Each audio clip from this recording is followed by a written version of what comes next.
بسم اللہ الرحمن الرحیم۔ السلام علیکم ورحمۃ اللہ وبرکاتہ۔ الحمدللہ، آج ہم سورہ بقرہ کی آیت نمبر 124 پڑھنے اور سمجھنے جا رہے ہیں۔ دعا ہے اللہ رب العزت ہمیں سمجھ کر عمل کی توفیق عطا فرمائے، آمین یا رب العالمین۔ اعوذ باللہ من الشیطان الرجیم، بسم اللہ الرحمن الرحیم۔ وَإِذِ ابْتَلَىٰ، اور جب آزمایا ابراہیم کو ربہ، ان کے رب نے، بکلمات، چند باتوں سے، فَأَتَمَّاهُنَّ، وہ پوری کر دی، قَالَ، اس نے فرمایا، انی، بے شک میں، جاعلُکَ، تمہیں بنانے والا ہوں، للناس، لوگوں کا، اماماً، امام۔ قَالَ، اس نے کہا، وَمِن ذُرِّيَّتِی، اور میری اولاد سے، قَالَ، اس نے فرمایا، لا ینال، نہیں پہنچتا، عہدی، میرا عہد، الظالمین، ظالموں کو۔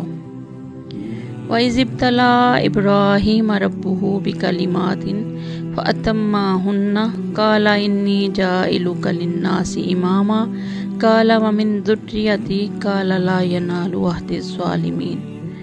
یاد کرو کہ جب ابراہیم علیہ السلام کو اس کے رب نے چند باتوں میں آزمایا اور وہ ان سب میں پورا اترے، تو اس نے کہا، میں تجھے سب لوگوں کا پیشوا بنانے والا ہوں۔ ابراہیم نے عرض کیا، اور کیا میری اولاد سے بھی یہی وعدہ ہے؟ اللہ نے جواب دیا، میرا وعدہ ظالموں سے متعلق نہیں ہے۔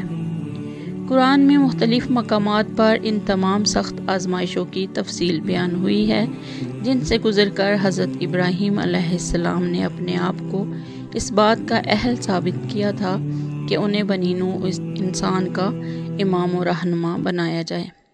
جس وقت سے ان پر حق منکشف ہوا، اس وقت سے لے کر مرتے دم تک ان کی پوری زندگی سراسر قربانی ہی قربانی تھی۔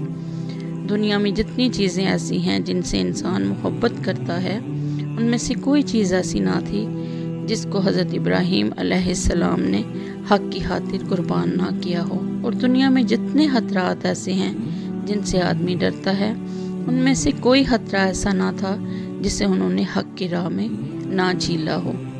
یعنی یہ وعدہ تمہاری اولاد کے صرف اس حصے سے تعلق رکھتا ہے جو نیک ہو، ان میں سے جو ظالم ہوں گے ان کے لیے یہ وعدہ نہیں ہے۔